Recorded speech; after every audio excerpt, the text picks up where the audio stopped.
Moin meine lieben Leute, willkommen zu einem neuen Video im Hasenbau. Und es ist nun schon fast wieder 2 Wochen her, aber es ist immer noch relevanter denn je.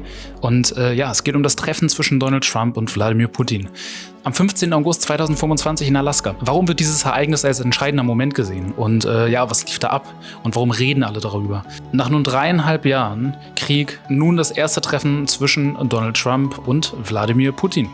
Ja, die einen sehen es als einen wichtigen Schritt in Richtung Diplomatie und die anderen sehen es wiederum, so wie immer, darin, den Verrat an den Menschen. Ja? Weil, einem kriegstreibenden Diktator, dem Satan, die Hand zu reichen, das ist ein absolutes No-Go. Das geht nicht. Ja, mit Terroristen verhandelt man nicht. Doch Donald Trump hat es mal wieder getan. Und wie? Let's go. Am 15. August 2025 trafen sich Donald Trump, der US-Präsident, und Wladimir Putin, der russische Präsident, auf der US-Militärbasis Elmendorf-Richardson in Anchorage, Alaska. Es war das erste direkte Treffen der beiden seit Beginn des Ukraine-Kriegs, der nun seit 2020 läuft. Über 3,5 Jahre Krieg. Millionen Vertriebene, zerstörte Städte. Dieses Treffen hat nun wieder ein neues Kapitel in der Geschichte unserer Welt eröffnet. Denn Trump hat im Wahlkampf immer wieder gesagt, er könne den Krieg in 24 Stunden beenden. So, was ihm ja auch viele vorwerfen, da es bis heute nicht geschehen ist. Ein sehr großes Versprechen, oder?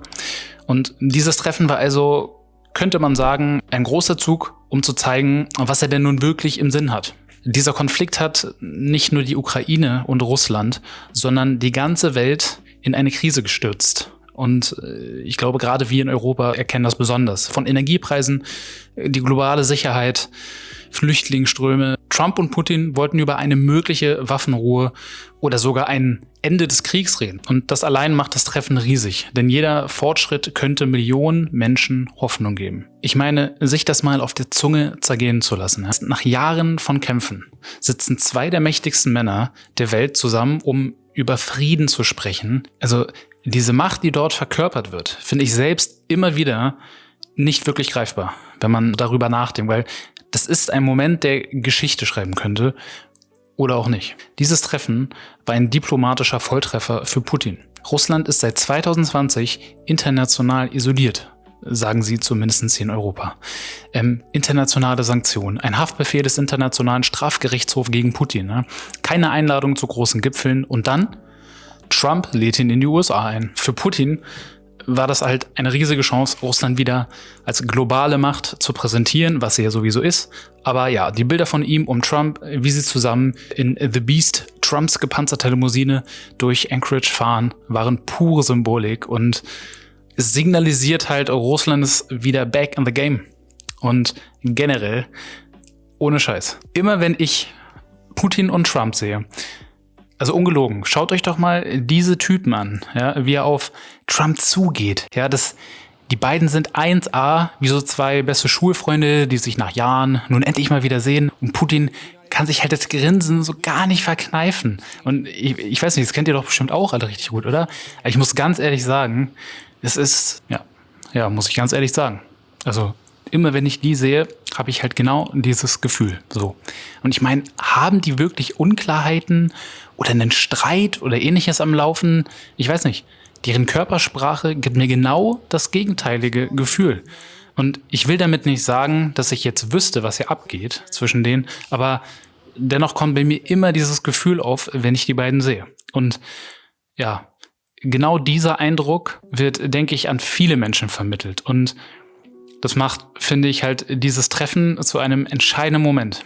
Denn es verschiebt halt diese Dynamik in der Weltpolitik wieder einmal. Und der Westen bzw. Europa, das ja mal so gar nichts, also wirklich nah da zu melden hat und mit lächerlichen Sanktionen und Machtgelaber von mehr als alter Schwede so tut, als ob sie noch was zu melden hätten. Okay, so.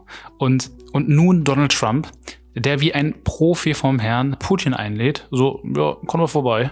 Und die Art und Weise, mit jemandem wie Putin umzugehen, die muss halt genauso sein, wie er es gemacht hat, also Trump. Ja, weil, ich sag mal, er beklatschte ihn ja so. Und er wies ihm halt seinen Respekt, so, und hat ihm halt im selben Moment jedoch gezeigt, ja, Zwitscher, Zwitscher, oh, schau mal da, im Himmel, was ist denn das? Oh, ein B-2-Bomber.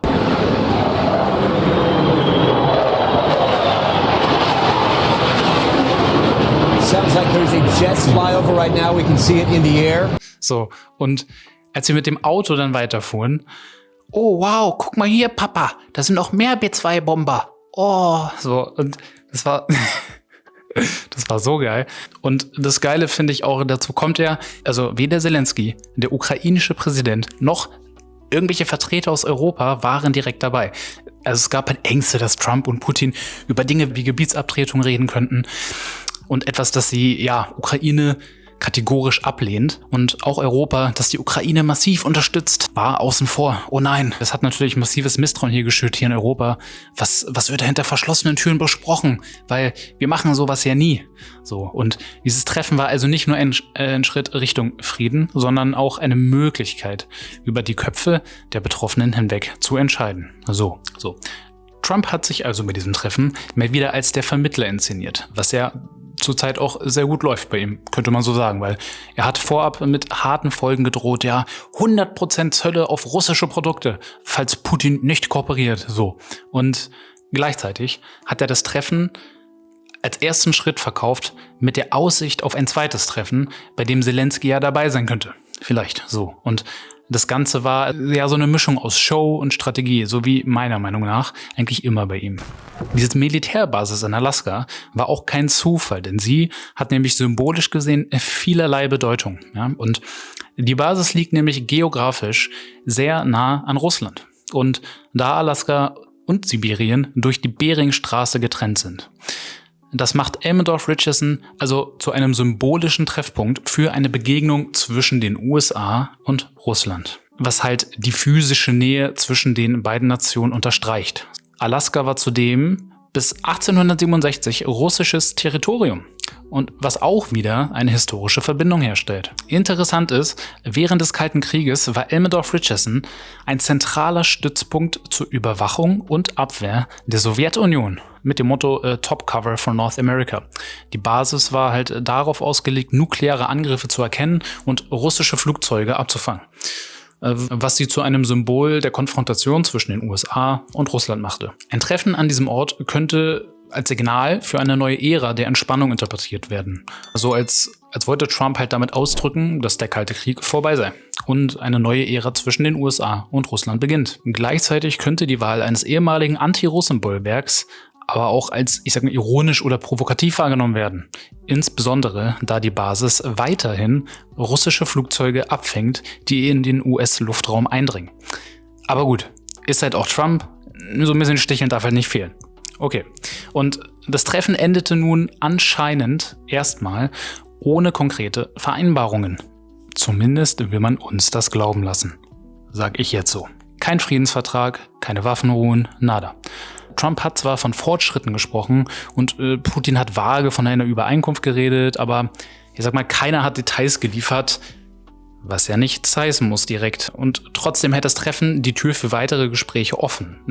Es hat halt erstmal stattgefunden. Es gibt auch Gerüchte über ein Folgetreffen, vielleicht ja sogar in Moskau. Ja? Meiner Meinung nach steht das aber eigentlich auch schon alles lange fest. Denn ich habe immer das Gefühl, wir bekommen hier nur vorgeführt, wir wären mittendrin im ach so chaotischen Geschehen und ich weiß nicht, alles würde ja noch gar nicht feststehen und Trump und Putin, die wachen jeden Morgen auf und überlegen sich so, oh Gott, wie soll das nur gehen und was soll ich nur machen und ich bin so lost. Und ich denke, die Öffentlichkeit wird nur so ein bisschen darauf vorbereitet, in welche Richtung sich jetzt das Ganze entwickeln könnte und dass wir in einer neuen Phase eingetreten sind. Solche Entscheidungen, die finden nicht bei solch einem Treffen statt, sondern die werden halt in Ruhe hinter verschlossenen Türen mit vielen anderen Beteiligten, denn es ist nicht nur Trump und Putin, die dann irgendwie Kuchen essen und dann Ja und Nein und Hände schütteln, sondern es sind viele Leute, die damit drin hängen, die an solch einer Entscheidung beteiligt sind. All das, was wir hier sehen, ist einfach nur Theater, damit wir, das Volk, was zu bequatschen haben. So wie jetzt. Hallo. So, und warum war dieses Treffen nun ein entscheidender Moment? Es war der erste für die Öffentlichkeit Versuch, den Ukraine-Krieg diplomatisch anzugehen, seit Trump wieder im Amt ist. Denn wir in Europa kennen halt immer nur, dieser Kriegstreiber, dieser Satan, mit wem reden wir nicht. Ja? Es hat halt Putin zurück auf die Weltbühne gebracht und ich finde, das Krasse ist halt, seit 3,5 Jahren ist das nur ein erster realistischer öffentlicher Punkt, der Richtung Frieden gehen kann. So, und die deutschen Medien, wie immer, bezeichnen ihn natürlich, wie immer, direkt als Sieg für Putin. Und Trump würde damit ja Putins Handeln legitimieren. Ich sehe das jetzt nicht so direkt. Das, was er macht, ist ein trockenes Verhandeln. Und er weiß halt, wie man jemandem wie Putin das Gefühl gibt, willkommen zu sein. Davon könnte sich die deutsche Regierung mal etwas abschneiden. Trump hat sich doch wunderbar als Vermittler positioniert. Wie seht ihr das alles? Ich meine, Donald Trump, mal wieder in Topform am Start. Er ist zurzeit einfach derjenige, der die Weltpolitik so hart oder so extrem hart dominiert. Pakistan und Indien, die er zum Beispiel in den Frieden geführt hat. Redet irgendwie auch nie jemand drüber, aber ist ja auch egal. Okay. Oder, Ruanda und die Demokratische Republik Kongo haben unter Trump eine Friedenserklärung unterzeichnet. Naja, aber eigentlich Satan. Okay. So. Nun aktuell auch Aserbaidschan und Armenien, genau das Gleiche. Oh, da rieche ich aber Drittes Reich. Na Mensch. Also ich finde, es gibt einfach keinen vergleichbaren Präsidenten, der bisher für mehr Frieden gesorgt hat, als viele andere Präsidenten zusammen. So, Punkt. Und nun mal eine ganz simple Frage für einen Drittklässler. Okay? No front. So, wieso sollte man denn jemanden, der tatsächlich nachgewiesenermaßen für Frieden sorgt, hassen und als Satan bezeichnen? Weil du selbst Satan bist und den Frieden, der tatsächlich entsteht, und nicht nur von wegen, wir sind stets bemüht und uns betrifft das alles zutiefst, wirklich. Und wir verabscheuen diese Verbrechen wirklich extrem, wirklich. Gelaber, so zu tun, als ob. Aber eigentlich am Ende nur Bullshit zu machen. So, zu lügen und dann aber denjenigen, der es wirklich macht, vielleicht auch irgendwie so ein bisschen Nonsens quatscht, dann aber als Satan darzustellen. Das ist sowas von simpel zu durchschauen, dass ich mich wirklich frage, so wie man das alles denn so gar nicht erkennen kann. Also, okay, gut, mein Rant ist vorbei. Ja, irgendwie wird das hier in Deutschland immer wegignoriert. Hauptsache, dieser Satan, dieser Hitler, mit ihm sind wir bald im Dritten Reich. Ja, also, okay. Dann wird das wohl so sein. Was soll man sagen? So, ist halt ein Entertainer. Wofür ich Trump halt hart feier, sind seine Truth Social Posts. Wirklich. Hier einfach ein Bild, in dem Hillary Clinton zu sehen ist und dem Text: So Hillary, wenn Russland ja so eine Bedrohung ist, wieso hast du dann 20% unseres Urans an sie verkauft? Bist du eine Lügnerin, eine Verräterin oder beides? Geil. Einfach so geil. Und es ist halt so in your face. Weißt du, weil was soll man dazu noch sagen? Weiter so, Mr. President. Und ich sag mal, ein unglaublich wichtiges Thema. Was jetzt kommt, sind vermisste Kinder. Ja? Und dass dies ein Riesenthema ist, was unsere Welt im wahrsten Sinne des Wortes regiert, Wortwitz, ist ein offenes Geheimnis. Epstein. Okay. Auch dazu teilte Trump ein Bild, in dem er Ursula von der Leyen mit seinem Distinguished and Highly Respected, meiner Meinung nach, mal wieder komplett auf den Arm nimmt. Aber gut, egal. Das ist nur mein Geschwurbel. Er spricht auf jeden Fall davon, dass dies ein Thema ist, über das er mit ihr gesprochen hat. Und dass dieses Thema auch ein Thema ist, was auch seine Frau, Melania, also Trumps Frau, sehr beschäftigt. Und es sei ganz oben auf der Liste und die Welt wird zusammen daran arbeiten, dieses Problem zu beseitigen und sie hoffentlich alle wieder nach Hause zu bringen. So also Donald Trump. Was bei Trump meiner Meinung nach sehr, sehr wichtig ist es zwischen den Zeilen zu lesen. Weil hier am 22. August hat Trump ein Foto, was er von Putin bekommen hat, in die Kamera gezeigt. And I just sent a picture from somebody that wants to be there very badly.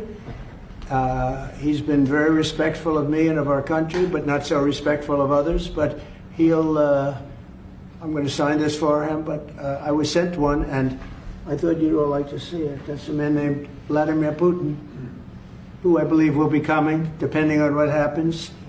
He may be coming and he may not, depending on what happens. We have a lot of things happening over the next couple of weeks. But I thought it was a nice picture of him. Okay of me, but nice of him. So that was very nice that it was sent to me. So, und was ihn und Putin nebeneinander zeigt auf diesem auf den Gipfel in Alaska. Und er sagt, das hier ist ein Mann namens Wladimir Putin, der so wie ich, abhängig davon, was passieren wird, vielleicht kommt er, vielleicht aber auch nicht, zu der WM 2026, die halt in Washington gehostet werden wird. Und die Art und Weise, wie er das alles so betont, also ja, vielleicht ja auch nicht, naja, wer weiß das schon.